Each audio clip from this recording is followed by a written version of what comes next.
Kalinga Odisha news को स्वागत। आज विशेष खबर जाजपुर जिला कोरेई निर्वाचन मंडल अंतर्गत जातीय राजपथ 16 और 20 संजोग स्थल पाणीकोइली एक आशु चिकित्सालय निर्माण सरीथिबा बेले एहार लोकार्पण में विलंब एवं एहाकू उपखंड चिकित्सालय रूपे घोषणा दाबी नहीं जाजपुर यूथ फोरम पक्षर आज लोयर पीएमजी ठारे मुख्यमंत्री को जनवा उद्देश्य नहीं एक विराट गणधारणार आयोजन कर सहित विक्षोभ प्रदर्शन भुवनेश्वर आम प्रतिनिधि पुष्पलता रिपोर्ट कलिंग ओडिशा न्यूज।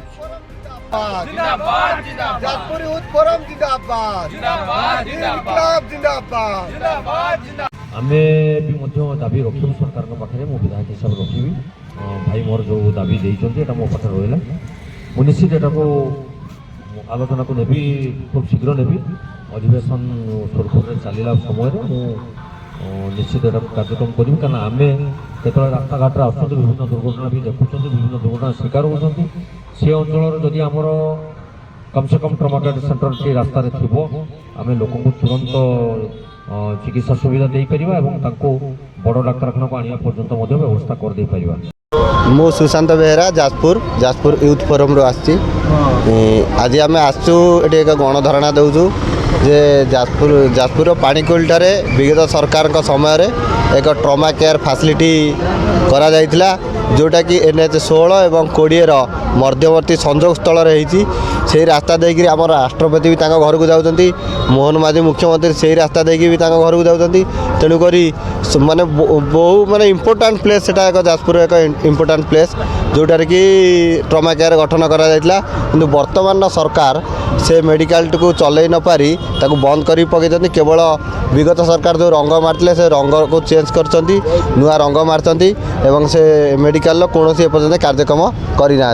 वर्तमान आपण मान मीडिया आम जाना पाइल जे मुख्यमंत्री मोहन माझी घोषणा करटा PPP मोड रे चालू करे। PPP मोड कौन पब्लिक प्राइवेट पार्टनरशिप जोटा कि पब्लिक एवं सरकार मध्य जड़े भद्रलोकी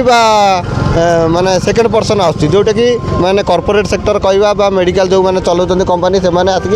आम सरकार एवं लोकों भितर पहुँच से आम विरोध करूँ जे आम जब चिकित्सा पाइबू डायरेक्ट सरकार अर्थर पाइबू आम टिकस अर्थर आम पाइबू आम कहीं निज पैसा खर्च कर प्राइवेट गोटे आम निज एरिया जोटा है आम सरकारी अर्थ रही से जो जिनटा कहीं आम प्राइवेट लोक पैसा देकी चिकित्सा हूँ आम तेणुक जो PPP मोड को दृढ़ भाव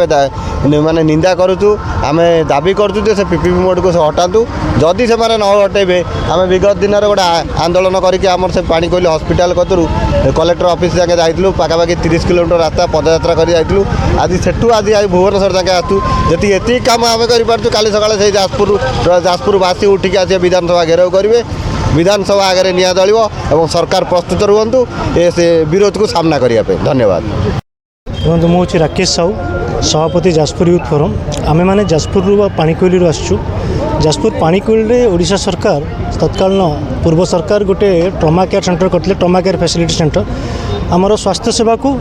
घरे घरे पहुँचापी करते किंतु वर्तमान सरकार आसिया पर से खोल जा पारुनी दीर्घ दिन है आम आंदोलन करापर बर्तमान सरकार गोटे निष्पत्ति ने PPP मोड रे खोलिए बोली PPP मोड माने गोटे कंपनी हाथ को टेकी देवे बोली निष्पत्ति ने तार प्रतिवाद करी आम आज ये बसीचु आ पूर्व गोटे पदयात्रा करी 30 किलोमीटर जाइलु आज ये बसीचु जदि आमर दाबी होची सरकार PPP मोड निष्पत्ति की प्रत्याहार करेंगे एवं से हस्पिटाल को गोटे सब डिविजनल हस्पिटाल घोषणा करेंगे आमर दाबी जदि आम दाबी की सरकार न मानुंट आम आज शांतिर सलिता नहीं आसचु जदि आम दाबी की सरकार न मानुंट आम आज पर क्रांतिर कमांड नहीं आसो कहीं ये सरकार दिने कही ये सरकार कहते लोकों सरकार लोकंर चिकित्सालय लोकंर किंतु आमको शासन करेंगे कंपनी वाला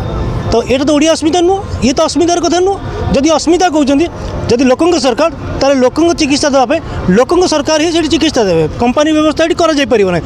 ताले आप निजे प्रथम कहतु जे लोकों सरकार कंपनी शासन कहीं कर लोकों सरकार चिकित्सा भी लोक मान दि जाऊ सरकारी खर्च करा यहाँ हूँ आम दाबी।